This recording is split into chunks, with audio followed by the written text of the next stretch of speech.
Ayan o. Isang ikot nila. Kabalik na at ang ambulansya nasa likod. Ayan o. Kita ko lang sa inyo. Ayan.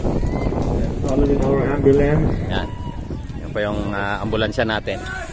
Okay, so isang ikot nila neutral ano para makabisado mga manlalaro ang ano. So, yan na.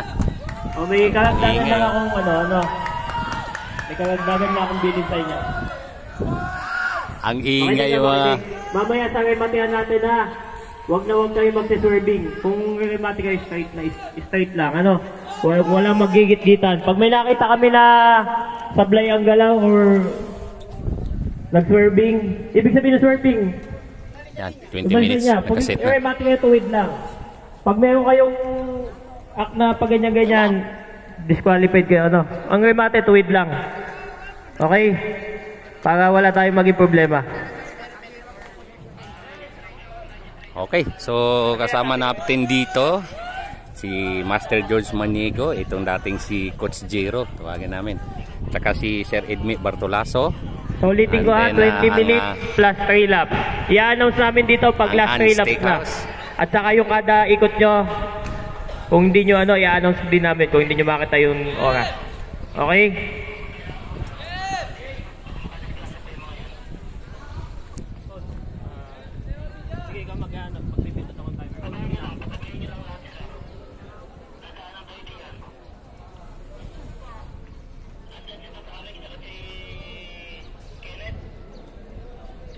Okay na. Wala po dito. Andyan somewhere. Okay na. Okay, ready? Ma-start tayo MTV Youth. 3, 2, 1, go! Yun! Ayan na! At official na po nag-start ang ating race.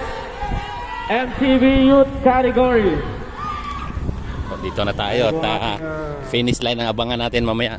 Ang ingay yung mga manonood doon Ayan ang ingay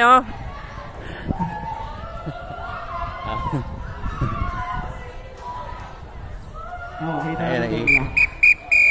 Okay, so ayan na po sila So tawa. See you at last 3 minutes. Last 3 laps pala. So sa last 3 laps tayo, doon ko kayo update at highlight. Shoutout kay Amo. Ayun mamagay ito si Sir Edmi Bartolaso, kasama natin ang ating Race to Remember. So Sir Edmi, ano bang plano nga pala sa Race to Remember? Mag-ready na sila. Ayan. Alam na ang page Ayan. Follow the page. Ayan. Sayang, di tayo nakasama noong nakaraan at medyo daming tayong mga pagsubok, busy. So anyway mga kakida, so dito po sa Batangas Racing Circuit ang ating Batangas Cycling Cup 2025. Okay, so sponsored and organized by Rivera Street Cycling Club. Okay, so see you at last 3 laps, 20 minutes plus 3 laps. So sa 3 laps ko kayo mag-update mga kakida.